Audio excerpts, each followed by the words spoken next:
ओम पूर्णमदः पूर्णमिदं पूर्णात् पूर्णमुदच्यते पूर्णस्य पूर्णमादाय पूर्णमेवावशिष्यते। ओम शांति शांति शांति।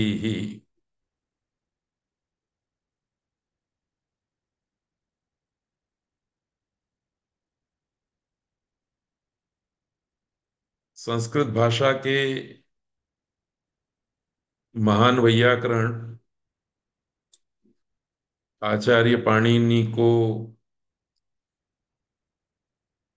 अपनी पुष्पांजलि श्रद्धांजलि देने के लिए, उनका तर्पण करने के लिए महर्षि वेद विज्ञान एकेडमी अहमदाबाद के द्वारा गुजराती भाषा तथा प्राच्य विद्या के सुप्रसिद्ध विद्वान स्वर्गीय प्रोफेसर ओगीलाल सांडेसरा की स्मृति में उनके परिवार के द्वारा प्रायोजित अष्टाध्यायी ग्रंथ के 84 घंटे के अध्यापन सत्र में उपस्थित आप सब लोगों का हार्दिक स्वागत है। आज सूत्र के अध्ययन के रूप का छठा पाठ है, व्याख्यान भी छठा है। आज हम पाणिनि अष्टाध्यायी का पहले अध्याय के पहले पाद का तीसरा सूत्र पढ़ेंगे। विगत वर्ग में दो सूत्र हम पढ़े, वृद्धिरादैच और अदैंगुण। दोनों संज्ञा सूत्र थे। ये तीसरा जो सूत्र है आज, इको गुण वृद्धि, वो परिभाषा प्रकार का सूत्र है। इसलिए परिभाषा सूत्र की दो विशेषताओं को हम ध्यान में ले लेते हैं। पहली बात, पाणिनीय व्याकरण परंपरा में कहा जाता है परिभाषा एक देशस्था सती सर्वम शास्त्रम अभिज्वलयति प्रदीपवत। अर्थात परिभाषा सूत्र एक जगह पर बैठा रहेगा और पूरे शास्त्र को प्रकाशित करेगा। जैसे दीपक कमरे के एक कोने में पड़ा रहता है, घर के एक कोने में पड़ा रहता है, पर पूरे घर को, पूरे कमरे को प्रकाशित करता है। ऐसे ही परिभाषा सूत्र भी अपनी जगह पर पड़ा हुआ पूरे शास्त्र को, अर्थात अष्टाध्यायी के 4000 सूत्रों को प्रकाशित करता है।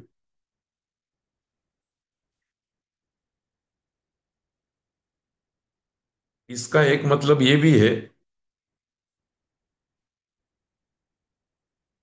कि किस विधि सूत्र में,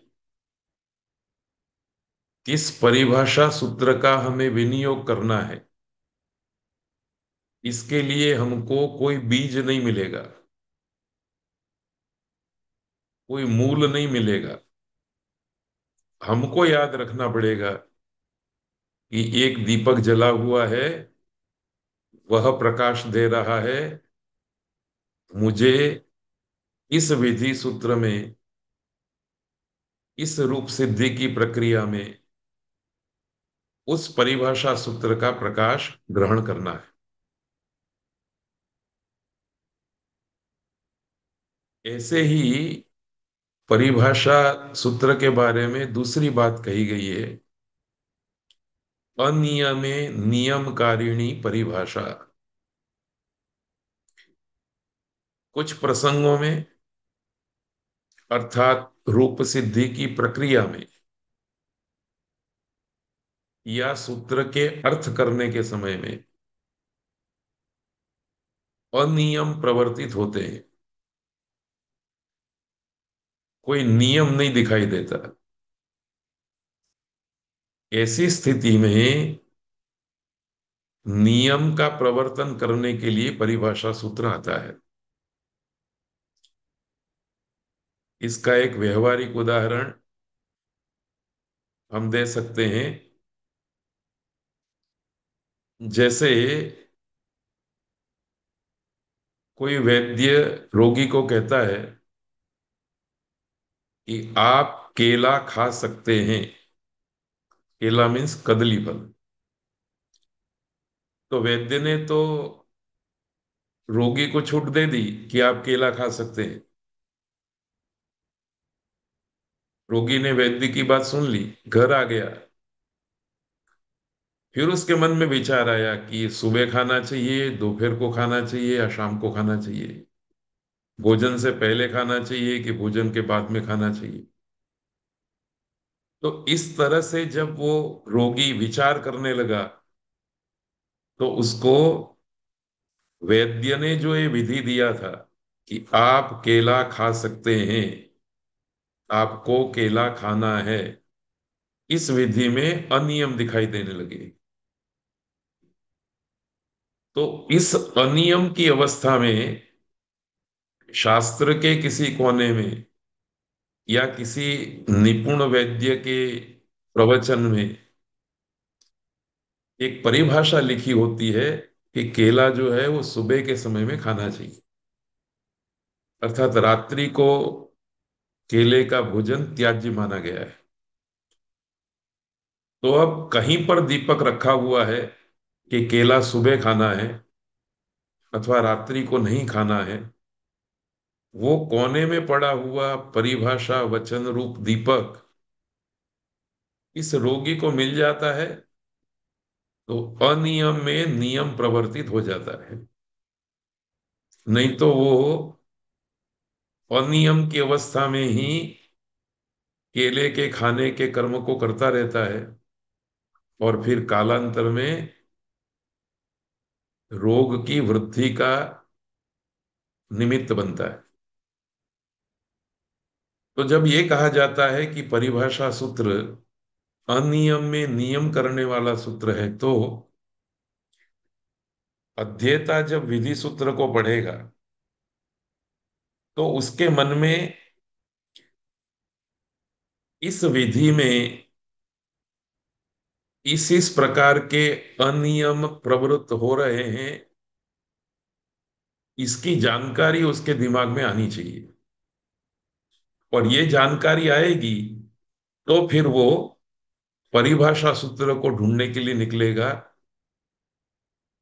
परिभाषा सूत्र अष्टाध्यायी में कहीं पर भी बैठा होगा, वो वहां बैठ करके ही अनियम के स्थान पर नियम बता करके अपना प्रकाश दे देगा। तो इस बात को याद रखना है। अभी हमने दो सूत्र पढ़े जो संज्ञा सूत्र थे। उन संज्ञा सूत्रों के स्मरण करने के लिए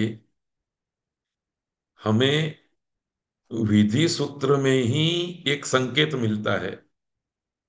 जैसे कोई विधि सूत्र कहेगा गुण होता है, तो गुण शब्द को सुन करके ही हमारे मन में ये प्रश्न हो जाता है, ये गुण क्या है। और इस प्रश्न का समाधान करने के लिए संज्ञा सूत्र तक हम पहुंच जाते हैं। पर ये जो एक देश में बैठा हुआ परिभाषा सूत्र पूरे शास्त्र को प्रकाशित करता है, या अनियमों में नियम करने वाला परिभाषा सूत्र होता है, ये दोनों परिभाषा सूत्र की ऐसी विशेषता है जो विधि सूत्र में किसी भी तरह से संकेतित नहीं होती, प्रकट नहीं होती। इसलिए अध्येता को दो काम करने पड़ते हैं। एक तो अष्टाध्यायी में महर्षि पाणिनि ने समय समय पर जो परिभाषा सूत्र का उपदेश किया है, उनको वो स्मरण में रखे। या दूसरा ये है कि विधि सूत्र को पढ़ने के समय में खुद विचार करके देख ले कि यहाँ कोई अनियम प्रवर्तित तो नहीं हो रहा। मैं ये करूं, ऐसा करूं, वैसा करूं, ऐसी तो कोई संशयात्मक परिस्थिति मेरे सामने नहीं आती है। यदि आती है तो हमें परिभाषा सूत्र रूपी दीपक के प्रकाश की आवश्यकता पड़ेगी। तब हम परिभाषा सूत्र तक पहुंच जाएंगे। तो ये दो बातें प्रत्येक परिभाषा सूत्र को पढ़ने के समय में हमें सबसे पहले ध्यान में ले लेनी है। इस बात को उदाहरण के साथ आज ही थोड़ी देर के बाद हम फिर से विचारेंगे। अभी तो आपको इतना याद रखना है कि परिभाषा सूत्र एक स्थान पर बैठा रहेगा और पूरे शास्त्र को प्रकाशित करेगा जैसे दीपक। और ये परिभाषा सूत्र की एक विशेषता ये है कि जहां अनियम प्रवर्तित हो जाएंगे वहां परिभाषा सूत्र आकर के नियम का प्रवर्तन करेगा, नियम को लागू करेगा। नियम को लागू करने का मतलब व्यवस्था देगा। पाणिनि अष्टाध्यायी को पढ़ते समय नियम शब्द का दो अर्थों में प्रयोग होता है। एक तो नियम प्रकार के सूत्र हैं, वो बात अलग है। नियम शब्द का प्रयोग व्यवस्था के प्रवर्तन के लिए भी किया जाता है। तो ये नियम शब्द दो अर्थ में प्रचलित हो रहा है पाणिनि व्याकरण में। एक सूत्र के प्रकार के रूप में और दूसरा व्यवस्था के रूप में। जैसे कोई आदमी स्नान करके निकला तो उसके बाल अनियमित होते हैं। कोई ऊपर की ओर है, कोई दाईं ओर है, कोई बाईं ओर है। गंगा आकर के एक व्यवस्था खड़ी कर देता है। तो हर बाल को एक नियत दिशा में सुला देता है और सिर के ऊपर एक व्यवस्था, बालों की व्यवस्था बन जाती है। ऐसे ही ये परिभाषा सूत्र जहां स्नान करके निकले हुए मनुष्य के सिर पर बाल इधर उधर फैले रहते हैं, ऐसे ही कोई अव्यवस्था दिखाई देगी तो वहां कंघी बन करके व्यवस्था खड़ी कर देगा और सारे बालों को एक आकार में रख देगा। फिर वहां पहले की तरह अव्यवस्था नहीं दिखाई देगी। तो ये दो छोटी बातें हमको याद रखनी है। अब हम परिभाषा सूत्र के अर्थ का विमर्श करेंगे। मैंने पिछले व्याख्यानों में भी कहा है, आज फिर कह रहा हूं कि जब तक मैं आपको छुट्टी न दूं तब तक जितने भी सूत्र हम पढ़ेंगे उनको 7 चरणों में पढ़ेंगे। सबसे पहले तो सूत्र का प्रकार। तो इको गुण वृद्धि ये सूत्र है, इसका प्रकार परिभाषा सूत्र है। फिर पदच्छेद करना है और पद का परिचय देना है। तो इकह विसर्ग को ग के कारण ओ हो गया है। इकह षष्ठी विभक्ति एक वचन का पद है। गुण वृद्धि ये प्रथमा द्विवचन का रूप है। वृद्धि शब्द का प्रथमा विभक्ति एक वचन में रूप होता है वृद्धि ही। द्विवचन में दीर्घ ई हो जाता है वृद्धि। तो गुण वृद्धि प्रथमा द्विवचन का रूप है। थोड़ी भी संस्कृत आती है तो ये रूपावली समझने में बहुत बाधा नहीं आती है। पाणिनि ने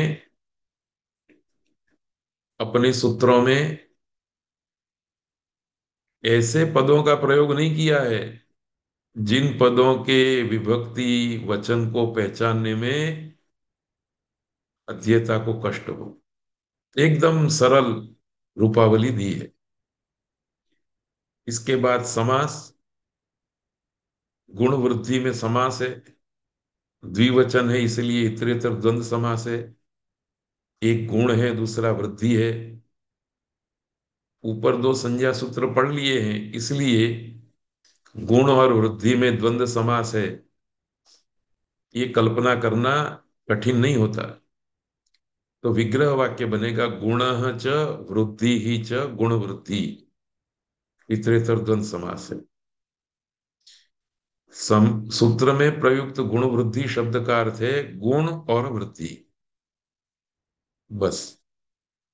ऊपर से अनुवृत्ति वृद्धि ही और गुण की आ रही है। अब देखिए पाणिनि किस प्रकार से योजना करते हैं कि अत्यंत लाघव पूर्ण रीति से किसी भी प्रकार का संशय न हो, उस प्रकार की बात सूत्रों के द्वारा व्यक्त होनी चाहिए।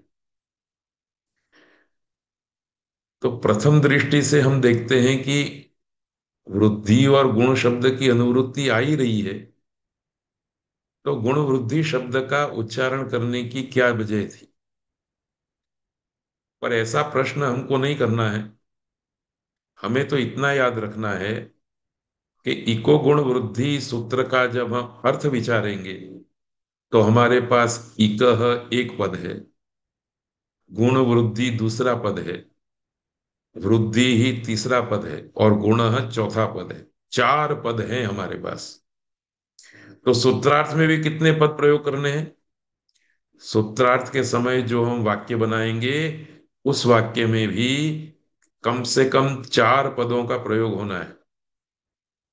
और जैसे कि मैंने पहले भी कहा है, भवति भवतः भवन्ति अथवा स्यात् स्याताम स्युः, इनमें से कोई क्रियापद अपनी ओर से रख देना है।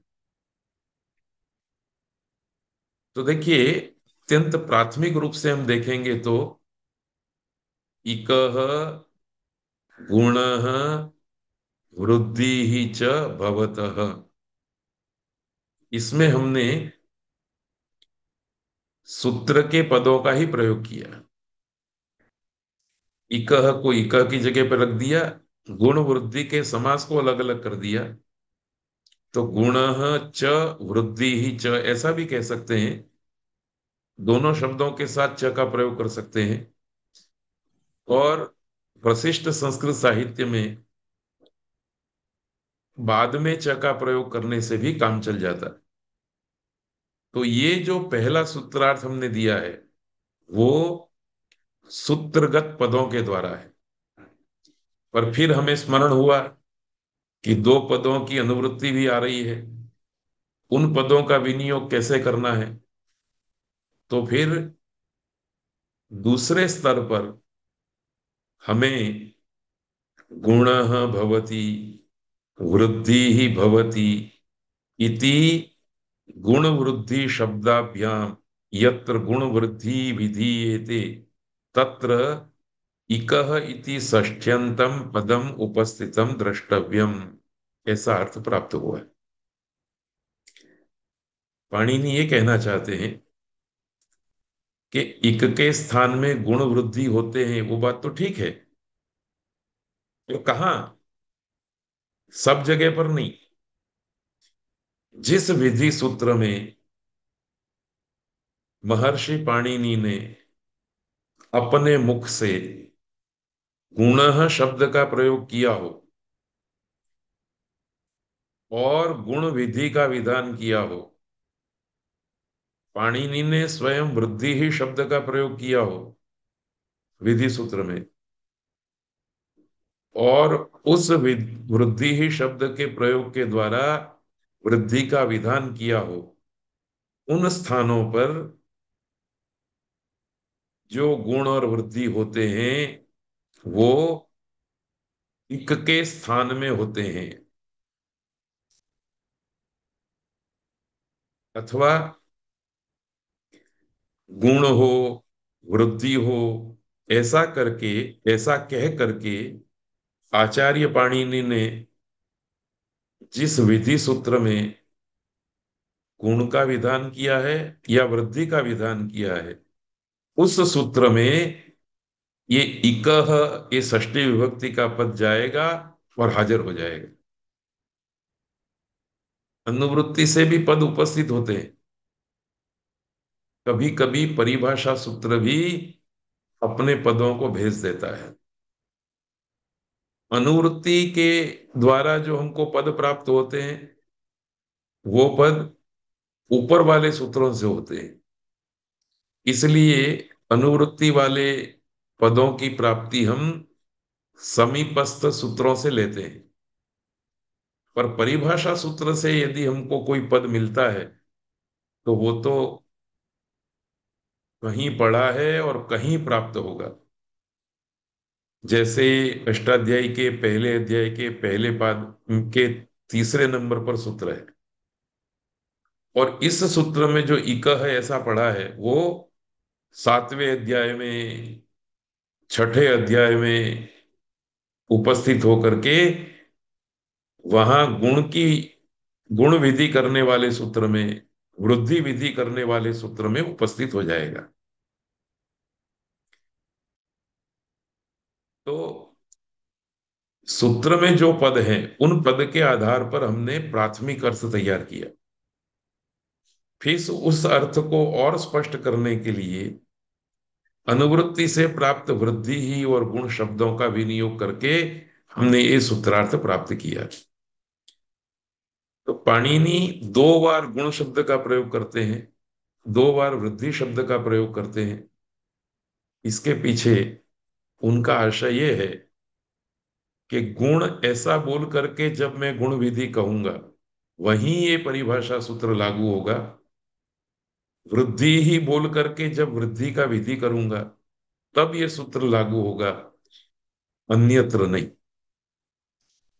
उदाहरण आने पर यह बात और स्पष्ट होगी।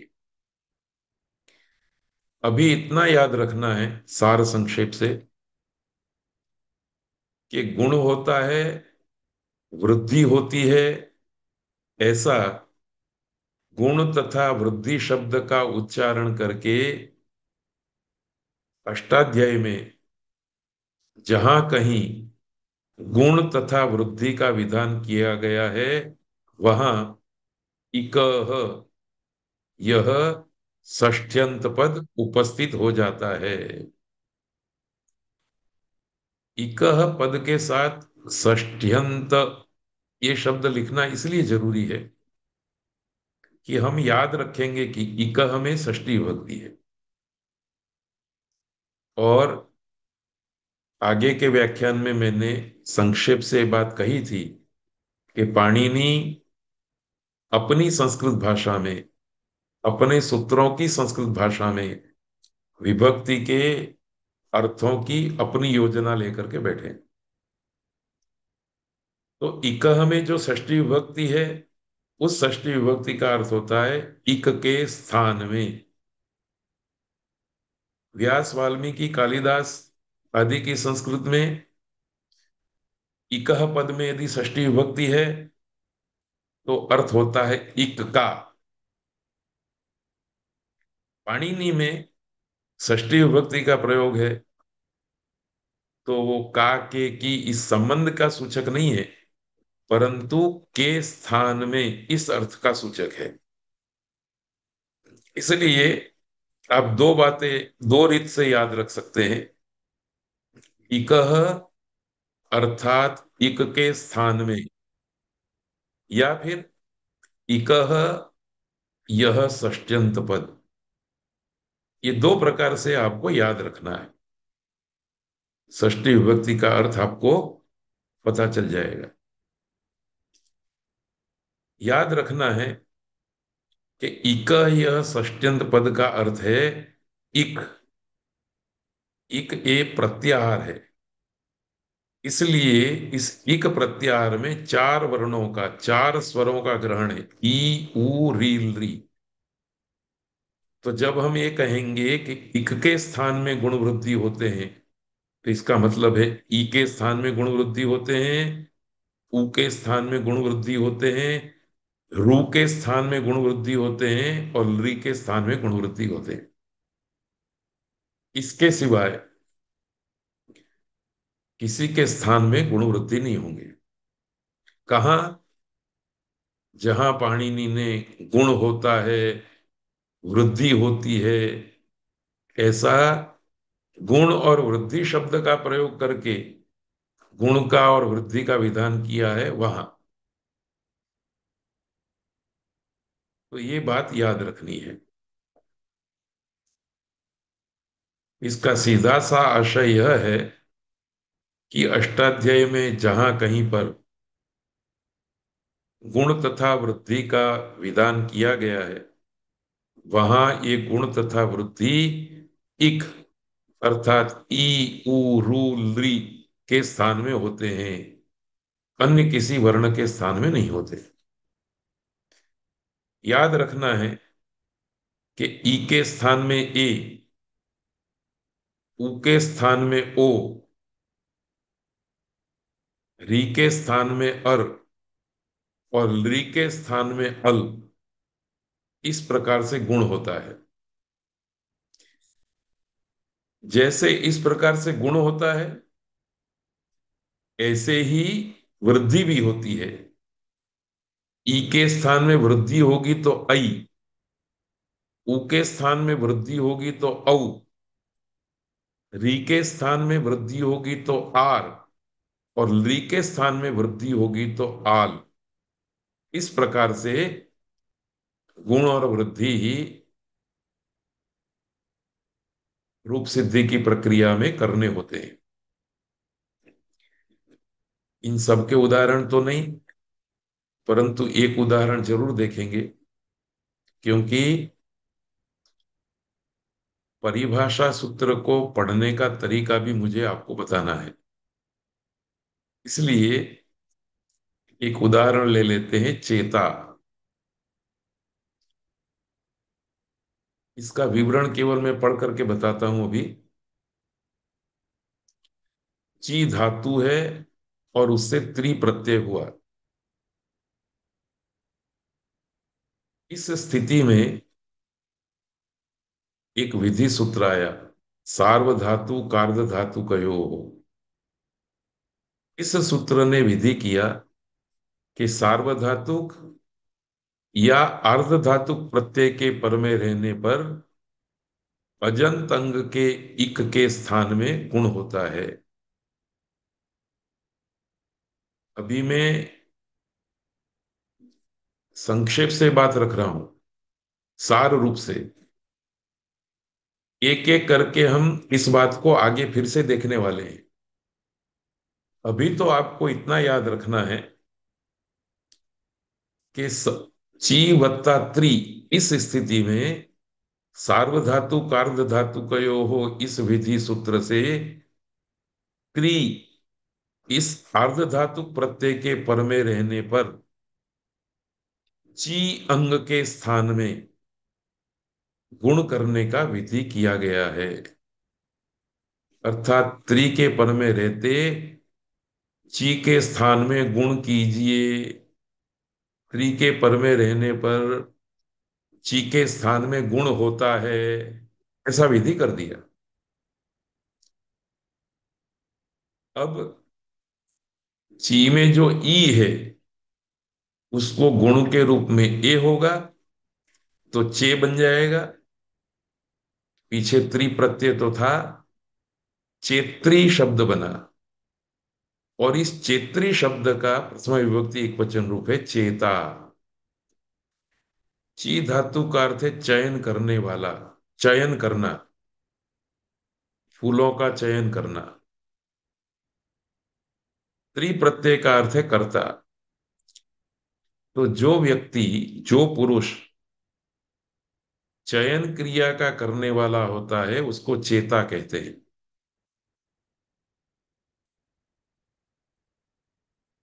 तो यहां हम देख सकते हैं कि सार्वधातु कार्य धातु कयो हो, इस विधि सूत्र में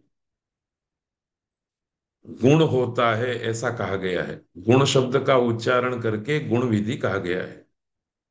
इसलिए इस विधि सूत्र में इक, इक के स्थान में ये जो भाग है, ये इको गुण वृद्धि सूत्र के कारण आकर के उपस्थित रहा है। अब आप इस ओर भी देखिए। इको गुण वृद्धि सूत्र है पाणिनि अष्टाध्यायी के पहले अध्याय के पहले पाद का तीसरा सूत्र। और सार्वधातु कार्य धातु कयो हो यह विधि सूत्र है सातवें अध्याय के तीसरे पाद के 84वां सूत्र है। बीच में 6 अध्यायों का व्यवधान है। पर ये परिभाषा सूत्र है, एक देश में पढ़ा हुआ पूरे शास्त्र को प्रज्वलित करता है। तो भले वो अष्टाध्यायी के प्रारंभ में रखा गया है, पर सातवें अध्याय के तीसरे पाद के इस 84वें सूत्र में जाकर के भी अपना प्रकाश देगा। अब इस उदाहरण का थोड़ा विशेष विमर्श करेंगे, तब बात समझ में आएगी कि ये परिभाषा सूत्र किस तरह से हमें समझने होते हैं और हमारे द्वारा समझे गए ये परिभाषा सूत्र विधि सूत्र के अर्थ करने के लिए या रूप सिद्धि की प्रक्रिया करने के समय में किस प्रकार से सहयोगी बनते हैं, उपयोगी बनते हैं। तो पहले तो मैं आपको याद करा दूं कि 6 प्रकार के जो सूत्र हैं उनमें से विधि सूत्र मुख्य है और संज्ञा परिभाषा आदि जो 5 प्रकार के सूत्र हैं वो विधि सूत्र की सहायता के लिए रचे गए। इको गुण वृद्धि ये परिभाषा सूत्र है।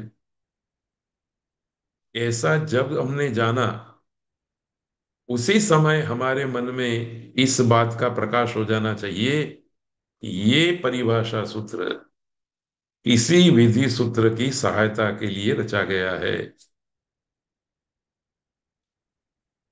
जैसे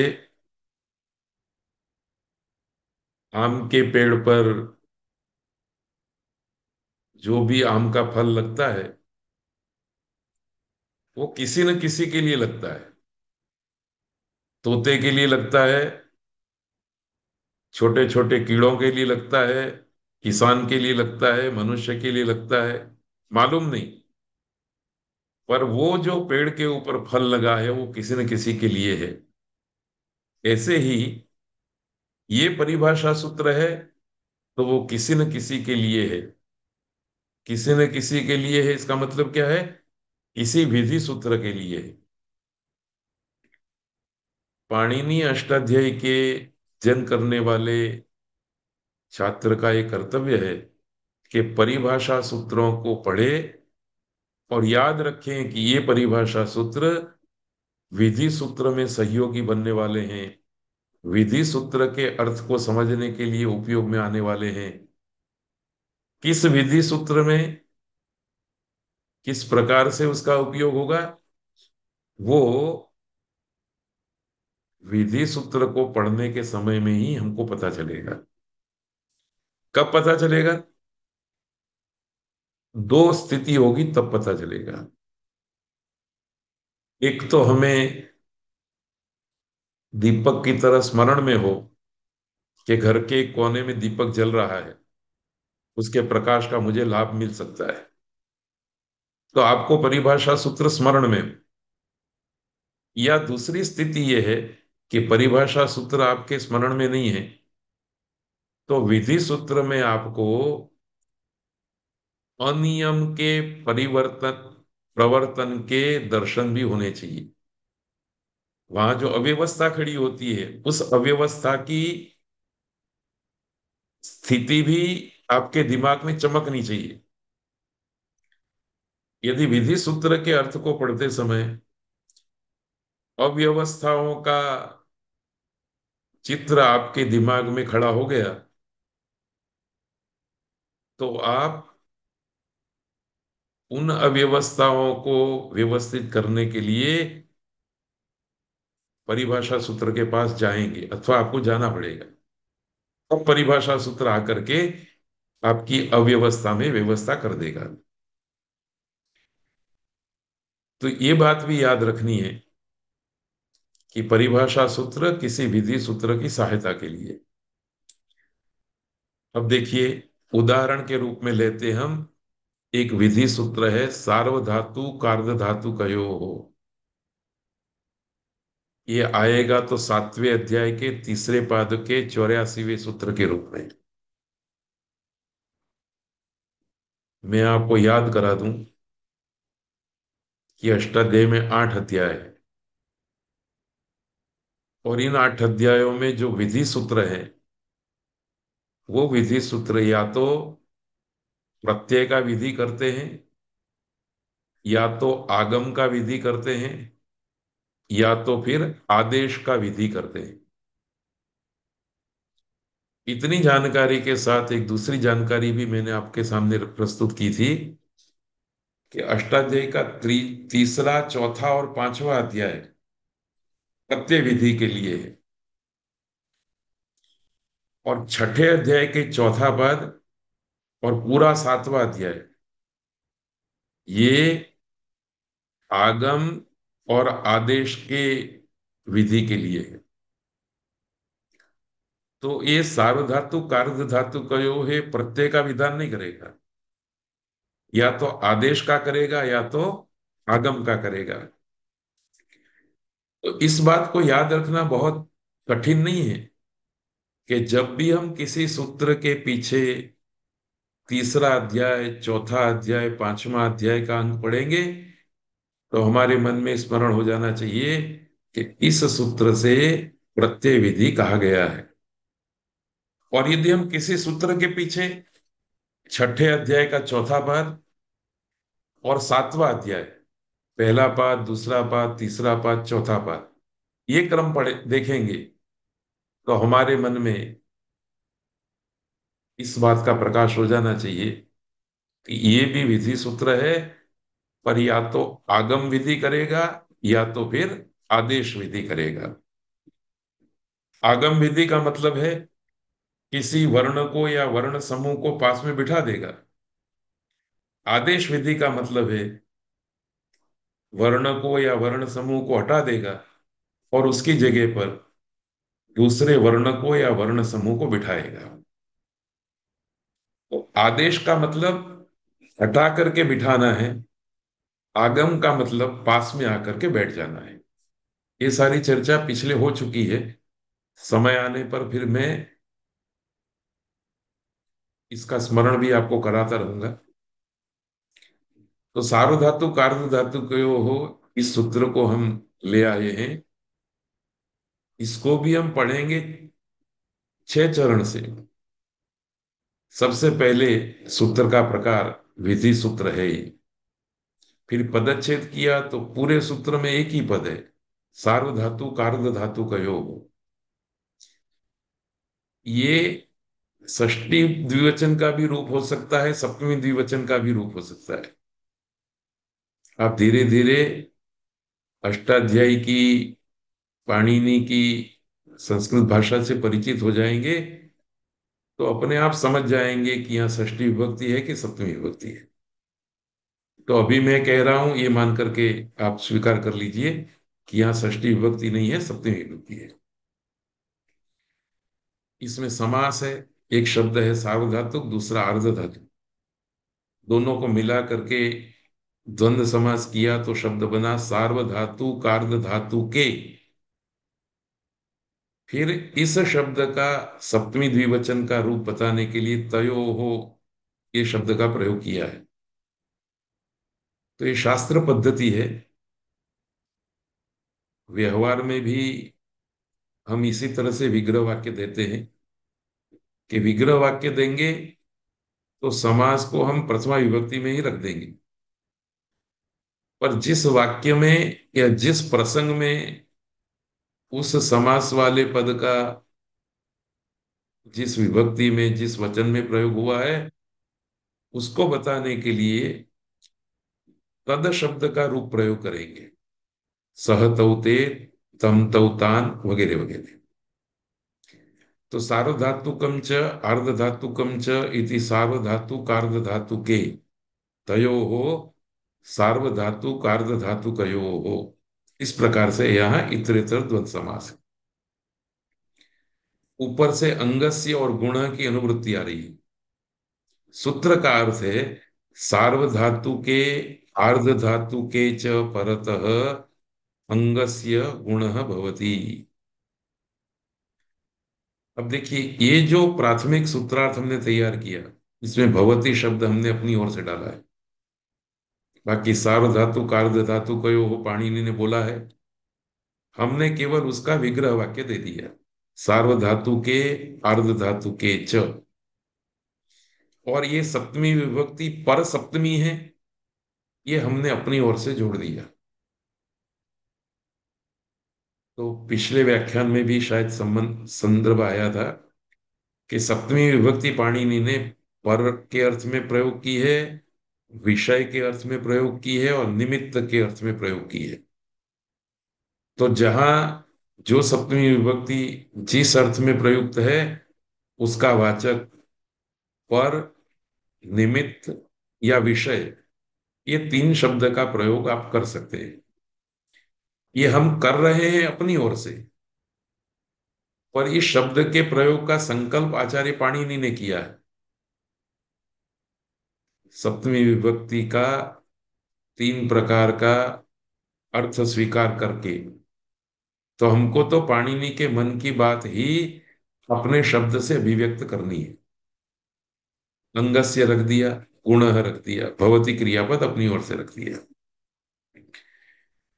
ये आपको कला हस्तगत करनी है कि सूत्र के पद और अनुवृत्ति के पद मिल करके किस प्रकार का प्राथमिक सूत्रार्थ तैयार करते हैं। मुझे लगता है कि कल के व्याख्यान में और आज के व्याख्यान में ये कला आपको हस्तगत हो जानी चाहिए। हमको केवल अपनी ओर से भवती, भवतः, भवन्ति, एक वचन हो तो भवती, द्विवचन हो तो भवतः, बहुवचन हो तो भवन्ति क्रियापद रखना है, अथवा स्यात् स्याताम स्युः क्रियापद रखना है। बाकी पाणिनि ने सूत्र में जो पद कहे हैं वो, और अनुवृत्ति से जो पद आ रहे हैं वो, उनको क्रम दे करके अन्वित करके हमको रख देना है। इतना करने के बाद हम थोड़ा सूत्रार्थ को व्यापक रूप देंगे, सूत्रार्थ का व्याख्यान करेंगे, थोड़ा स्पष्ट अर्थ करेंगे, तो सार्वधातुक और अर्धधातुक प्रत्यय है, इसलिए हमने अपनी ओर से प्रत्यय शब्द जोड़ा। सार्वधातु के प्रत्यये आर्धधातु के च प्रत्यये परतः अंगस्य स्थाने, अंगस्य में षष्ठी विभक्ति है जिसका अर्थ स्थान में है, इसलिए स्थाने शब्द हमने अपनी ओर से रखा। गुणः भवति, गुण होता है। ये गुण क्या है? प्रत्यय नहीं है, आगम नहीं है, आदेश है, इसलिए हमने आदेश शब्द भी डाला। तो प्रत्यये, प्रत्यये, स्थाने और आदेश, ये शब्द हमने पाणिनि के उच्चरित पदों के अर्थ को स्पष्ट करने के लिए अपनी ओर से डाले। और ये कोई भी सूत्रार्थ करने वाला व्यक्ति स्वेच्छा से नहीं डालता। ये डालने के लिए भी अष्टाध्यायी के अंदर एक प्रकार की व्यवस्था खड़ी की गई है। सार्वधातुक प्रत्यय है, इसकी पहचान भी हमको करवा दी गई है। आर्धधातुक भी एक प्रकार के प्रत्यय हैं, इसकी भी पहचान हमको एक संज्ञा सूत्र से करा दी गई है। गुण प्रत्यय नहीं है, ये आदेश हो सकता है, इसकी पहचान भी हमको छठे अध्याय में, सातवें अध्याय में सूत्र को रख करके कर दी गई है।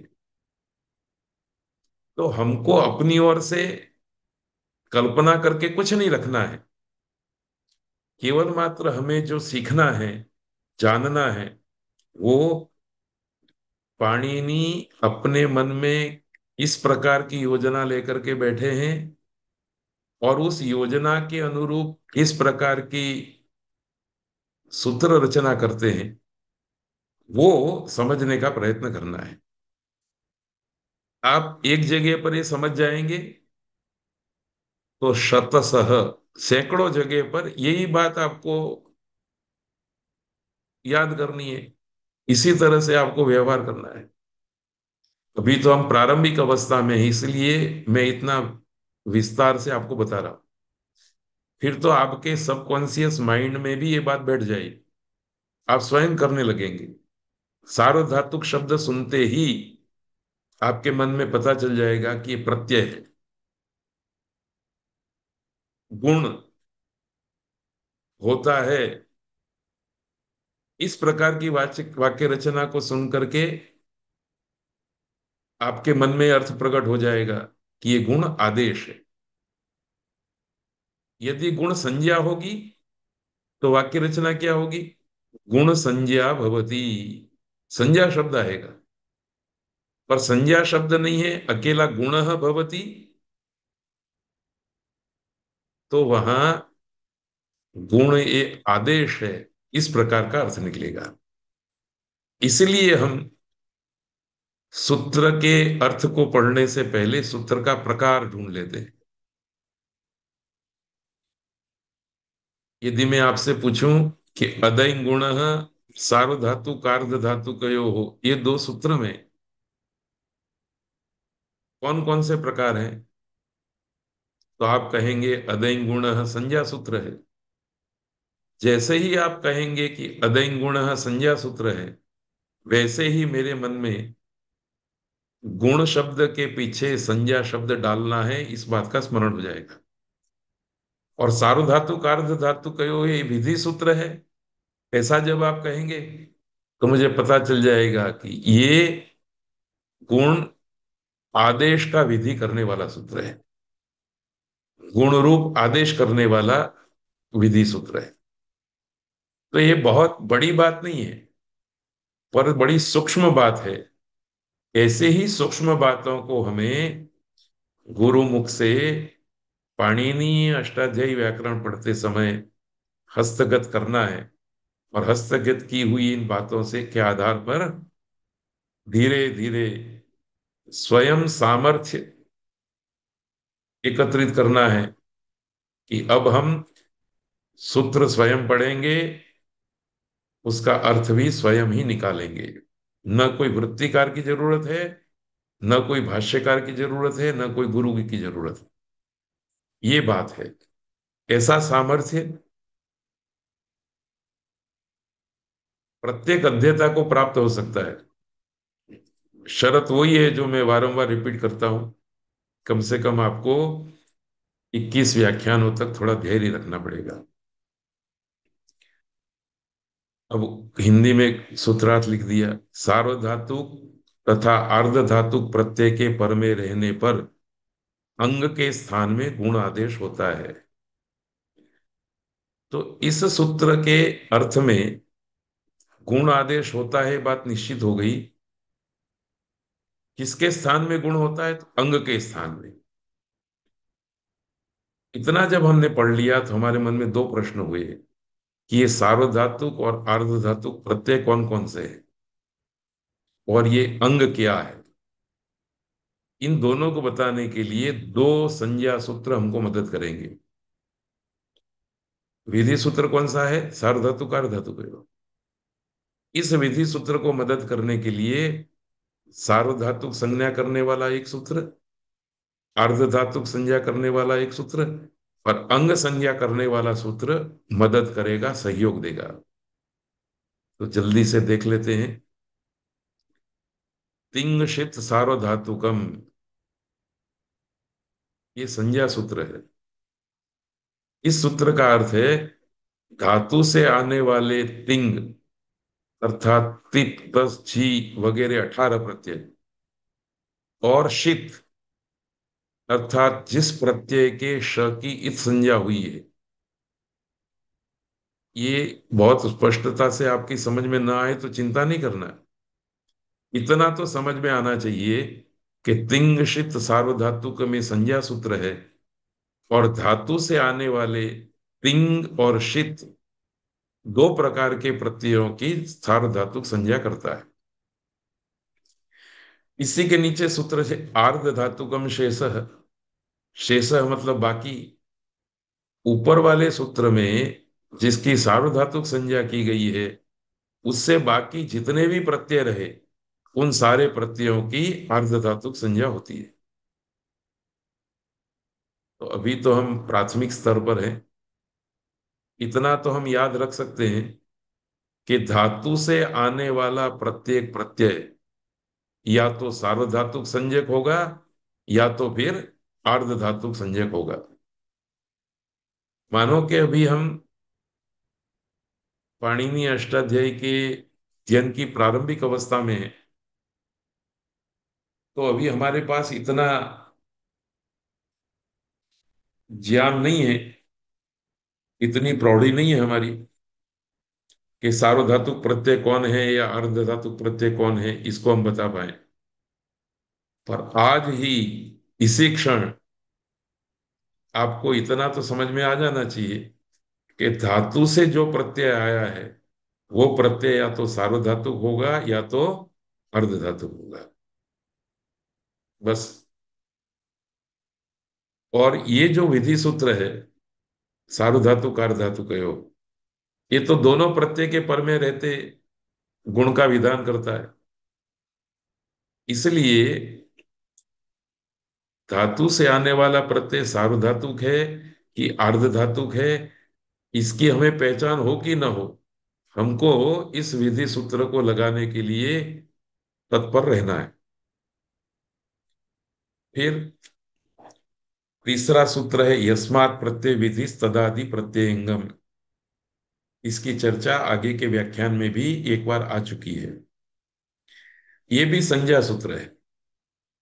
इस सूत्र से अंग संज्ञा की गई है। अंग संज्ञा का मतलब है जिस धातु या प्रातिपदिक प्रकृति से प्रत्यय का विधान किया गया हो, उस प्रत्यय के पर में रहने पर उसके आदि भाग की अंग संज्ञा होती है। तो आप किसी भी धातु या किसी भी नाम प्रातिपदिक के साथ कोई प्रत्यय जोड़ेंगे, तो उस प्रत्यय के परे रहने पर धातु की या नाम की या प्रातिपदिक की अंग संज्ञा हो जाएगी। ये भी एकदम सरल बात है। इसके लिए भी बहुत बुद्धिमत्ता की अपेक्षा नहीं रहती, एकदम सामान्य सी बात है। इसको भी सार रूप से कहना हो तो जिससे हम कोई प्रत्यय ले आए, उस प्रत्यय के परे रहते जिससे हम प्रत्यय लाए हैं उसकी अंग संज्ञा हो जाती है। जैसे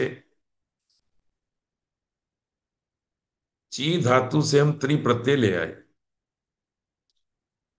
तो देखिए पहली बात तो ये याद रखनी है कि ची धातु है, तो धातु से आने वाला हर प्रत्यय या तो सार्वधातुक होगा या आर्ध धातुक होगा। तो हमें अभी ये स्पष्टता करने की जरूरत नहीं है कि तू ये त्रि ये सार्वधातुक प्रत्यय है कि आर्ध धातुक प्रत्यय है। अभी तो हम इतना मान करके चलेंगे कि त्रि चाहे सार्वधातुक हो चाहे आर्ध धातुक हो, इस प्रत्यय के पर में रहते अंग को गुण आदेश होता है। तो अंग मतलब क्या है? ची से त्रि प्रत्यय का विधान हुआ, तो त्रि प्रत्यय के पर में रहते ची की अंग संज्ञा होगी। तो ये ची अंग है, त्रि सार्वधातुक या अर्धधातुक प्रत्यय है, और ची अंग है। इतनी बात स्पष्ट हो गई। इसलिए अब इस सूत्र को हम घटाने का प्रयत्न करेंगे कि यहां ची प्लस त्रि इस स्थिति में सार्वधातु कार्ध धातु कयो हो इस सूत्र से क्री इस आर्धधातुक प्रत्यय के पर में रहने पर ची इस अजंत अंग के स्थान में गुण अर्थात ई के स्थान में ये वर्ण होता है। अतः ची के ई के स्थान में ये वर्ण होता है। जब ये वर्ण हो गया तो ची का चे बन गया, त्रि प्रत्यय था, दोनों मिल गए तो चेत्री शब्द बन गया। उसका प्रथमा विभक्ति एक वचन रूप है चेता। अब इस स्लाइड पर आप ध्यान आकर्षित कीजिए और देखने का प्रयत्न कीजिए कि इसमें क्या अव्यवस्था हो सकती है। इस स्लाइड में जो बात कही है वो स्नानागार से नहा करके आए हुए व्यक्ति के बालों की तरह इधर उधर फैलने वाली बात है। उसको एक व्यवस्था देनी पड़ेगी। उस चित्र को समझाने के लिए मुझे ऐसा कहना है कि ये तो स्पष्ट हो गया कि अंग को अर्थात ची को गुण करना है। ठीक है जी। अब किसी भी अध्येता के मन में तीन प्रश्न हो सकते हैं। ची को गुण करना है, इसका एक मतलब है कि क्या पूरे के पूरे ची के स्थान में गुण किया जाना है? ची को हटाओ और गुण को रख दो। दूसरा प्रश्न ये होता है कि क्या ची के च के स्थान में गुण किया जाना चाहिए? और तीसरा प्रश्न ये होता है कि ची के ई के स्थान में गुण किया जाए। क्योंकि टेक्निकली ये सूत्र क्या कह रहा है? त्रि इस आर्धधातुक प्रत्यय के पर में रहने पर ची अंग के स्थान में गुण होता है। यहां ये स्पष्टता नहीं की गई है कि च के ची के ई के स्थान में गुण होता है। ये स्पष्टता तो करता है इको गुण वृद्धि सूत्र। इसलिए जब किसी भी अध्येता के मन में ये तीन प्रश्न हुए, ची के स्थान में गुण किया जाए, च के स्थान में गुण किया जाए या ई के स्थान में गुण किया जाए, नहा करके निकले हुए व्यक्ति के सिर में कोई बाल किधर जा रहा है, कोई बाल किधर जा रहा है, ऐसी परिस्थिति यहाँ है। इको एणची सूत्र ने इको गुण वृद्धि सूत्र ने आकर के व्यवस्था बना दी। इस स्थिति में व्यवस्था देने के लिए आचार्य पाणिनि ने इको गुण वृद्धि इस परिभाषा सूत्र की रचना की है। इसको बिठाया आगे के भाग में, पर पूरे शास्त्र को प्रज्वलित करता है। यह परिभाषा सूत्र व्यवस्था देता है कि वृद्धि होती है, गुण होता है, ऐसा बोलकर जहां गुण वृद्धि का विधान किया गया है वहां इकह इस षष्ट्यंत पद की उपस्थिति समझकर ई के स्थान में गुण होगा या उ के स्थान, गुण और वृद्धि दोनों की बात है। ई के स्थान में गुण वृद्धि होंगे, उ के स्थान में गुण वृद्धि होंगे, रू के स्थान में गुण वृद्धि होंगे या लृ के स्थान में गुण वृद्धि होंगे, और किसी के स्थान में नहीं होंगे। तो हमारे मन में जो ये तीन प्रश्न थे ना, तो इसके ऊपर भी चौकड़ी लग गई। पूरे ची के स्थान में गुण नहीं होते, च के स्थान में गुण नहीं होता, परंतु ई के स्थान में गुण होता है।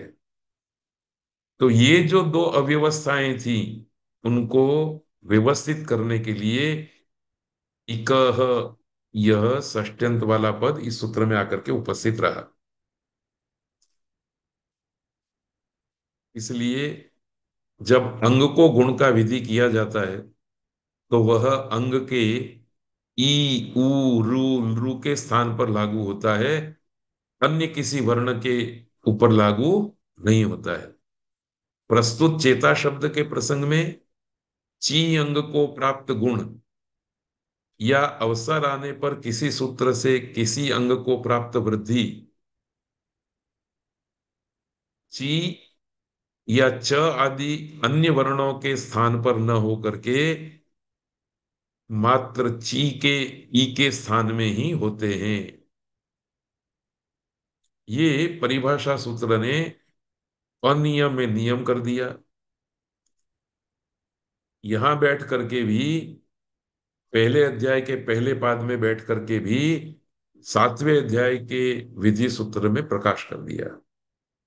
तो इस तरह से हमें प्रत्येक परिभाषा सूत्र को समझना है, याद रखना है, और इस परिभाषा सूत्र से जब विधि सूत्र में प्रकाश करना हो, तब परिभाषा सूत्र का हमें स्मरण हो जाए, ऐसी योजना करनी है। इतना करने के बाद हम आगे बढ़ेंगे। देखिए, मैंने आपको पिछले वर्ग में भी कहा था कि अष्टाध्यायी का सूत्र पाठ मैं उपलब्ध कराऊंगा। तो इस तरह से मैं आपको एक पहले अध्याय का कार्य करके सोमवार को दोपहर तक भेजूंगा। ये सूत्र है। इधर सूत्र क्या क्या कर रहे हैं उसका एक एक शब्द में निर्देश है, और रंग योजना भी मैंने की है। हम लाल अक्षर के सूत्र ही पढ़ेंगे, ये काले अक्षर के सूत्र अभी नहीं छुएंगे। हमारे पास टेक्स्ट के रूप में ये सूत्र रहेंगे, केवल हम याद करके रहेंगे कि न धातु लो पार धातु के किंगति च दीदी विटाम, ये तीनों सूत्र गुण और वृद्धि का निषेध करने वाले हैं। ये जब हम द्वितीय स्तर में और गहराई से पाणिनि व्याकरण को पढ़ेंगे, और 84 घंटे की मर्यादा न रख करके काल की मर्यादा का द्वार खोल देंगे, तब इन सूत्रों का उपयोग करेंगे। अभी तो हमको एक बार पाणिनि व्याकरण का संयमित रूप से पारायण करना है। तो इन सूत्रों को हम निकाल करके बाहर नहीं फेंक रहे, इनको हम ढक करके रख रहे हैं सुबह के नाश्ते में प्रयोग करने के लिए। अभी डिनर करेंगे इन सूत्रों का, और ये जो है वो ब्रेकफास्ट में इनका उपयोग करना है। इसलिए आप चिंता मत कीजिए। नीचे मैंने सूचना लिखी है, पठनीय सूत्र रक्त रंग में जो कृष्ण रंग के सूत्र हैं वे अभी उपेक्षणीय हैं, उनकी अभी उपेक्षा करेंगे। आज मेरा संकल्प, यद्यपि हलो अनंतराह संयोग, इस संयोग संज्ञा को पढ़ाने का भी है, तो अत्यंत संक्षेप से मैं इस सूत्र को आपके सामने प्रस्तुत करता हूं। आने वाले वर्ग में फिर से इस सूत्र को भी हम देखेंगे। हलो अनंतरा संयोग, ये संज्ञा सूत्र है। इसमें 3 पद है, हलह, अंतराह, संयोग, और तीनों पद प्रथमा विभक्ति वाले। आपको याद आ गया होगा कि संज्ञा सूत्र है, इसलिए प्रथमा विभक्ति। अनंतराह में नए तत्पुरुष समास है, न अंतरा अनंतराह। अंतर मतलब व्यवधान, न के साथ समास हो गया तो व्यवधान का न होना, ये अनंतर है। अंतर मतलब व्यवधान, अनंतर मतलब व्यवधान का न होना। अनुवृत्ति किसी की भी नहीं आ रही, तो 3 ही पद है। इन 3 पदों को हमें क्रम देना है। तो अनंतराह, हलह, संयोग और भवती क्रियापद अपनी ओर से। इतना सूत्रार्थ बनाने का सामर्थ्य तो हमारे इस पाठ सत्र में जुड़े हुए प्रत्येक प्रतिभागी को आ ही जाना चाहिए। अब उसके लिए हमको 84 घंटे की रात देखने की जरूरत नहीं है। आज छठा घंटा है, इतना समय ही पर्याप्त है। फिर इसका थोड़ा व्याख्यान करने के लिए, विस्तार करने के लिए, अनंतराह का अर्थ हमने किया व्यवधान रहिता। ये अंतराह की जगह पे अनंतराह शब्द होना चाहिए। व्यवधान रहिता हलः संयोग संज्ञकाः भवन्ति। थोड़ा ट्रांसफॉर्मेशन किया, भाषा को शिथिल बनाया अपनी तरह से समझने के लिए। इसका और अर्थ करेंगे तो व्यवधान किससे होता है? तो परायों से व्यवधान होता है, अपनों से नहीं। हलह कहा है और व्यवधान की बात कही है, तो हल अपने वर्ण है, अच दूसरे वर्ण है। हल व्यंजन है, स्वर दूसरे वर्ण है। तो व्यंजनों में व्यवधान करने वाला पर होता है। पर कौन है? स्वर होता है। तो अनंतराह का भाव निकला अच व्यवधान रहिता। अच के व्यवधान से रहित जो हल हैं उनकी संयोग संज्ञा होती है। अनंतराह अर्थात अच व्यवधान रहिता हलह। हलह में बहुवचन है, लकारांत शब्द है, इसलिए संयोग संज्ञकाः भवन्ति। स्वर के अथवा अच के व्यवधान से रहित परिणाम स्वरूप श्लिष्ट रूप से अर्थात पास पास में उच्चरित हलों की अर्थात व्यंजनों की संयोग संज्ञा होती है। इसको समझने के लिए ये बातें याद रखने जैसी है। समुदाय संजी, इस सूत्र से जिसकी संज्ञा रखी जाती है वो समुदाय है। सिंगल वर्ण की संयोग संज्ञा नहीं होगी, समुदाय की होगी। उस समुदाय में मिनिमम दो वर्ण तो चाहिए, बाकी तीन हो, चार हो, 10 हो, कोई दिक्कत नहीं है। सिंगल वर्ण की संयोग संज्ञा नहीं होगी, एक बात। इसलिए वृत्तिकार हमको बताएंगे समुदाय संजी, इस सूत्र की संजी समुदाय। ये कैसे पता चला कि ये समुदाय की संज्ञा है? तो दूसरा वाक्य याद रखना है, सूत्र में जो हलह पद है वो बहुवचन में है, और यह बहुवचन जाति में बहुवचन है। ये एक विशेष बात है। इसको हम एक व्यवहारिक उदाहरण से समझाने का प्रयत्न करेंगे। जितने भी नाम पद हैं वो भाषा में कभी व्यक्ति के रूप में प्रयुक्त होते हैं और कभी जाति के रूप में प्रयुक्त होते हैं। जैसे गेहूं की रोटी, तो गेहूं शब्द से क्या अभिप्रेत है? एक गेहूं की रोटी, एक गेहूं की रोटी तो बन नहीं सकती। तो व्याकरण की दृष्टि से हम ऐसा कहते हैं कि गेहूं ये जातिवाचक शब्द है। तो भले गेहूं हमने एक वचन में प्रयोग किया, पर वो गेहूं नाम की जाति के अन्न का सूचक है। इसलिए कटोरा भरा हुआ, तपेली भरा हुआ, बकेट भरा हुआ गेहूं ये अर्थ देगा। और मेरे पास एक गेहूं का दाना था, किसी प्रतिष्ठित व्यक्ति ने दिया था प्रसाद के रूप में। एक ही दाना जेब में रखा था, सावधान रहा नहीं मैं, वो कहीं गिर गया। तो मैं वाक्य क्या प्रयोग करूंगा? गेहूं गिर गया। तो इसका मतलब बोरा भर करके गेहूं नहीं गिर गया, कटोरा भर करके गेहूं नहीं गिर गया। वो एक गेहूं का दाना जो मेरे पास किसी की अमानत के रूप में था वो गिर गया। तो गेहूं शब्द का प्रयोग व्यक्ति के रूप में भी होता है और जाति के रूप में भी होता है। इसी तरह से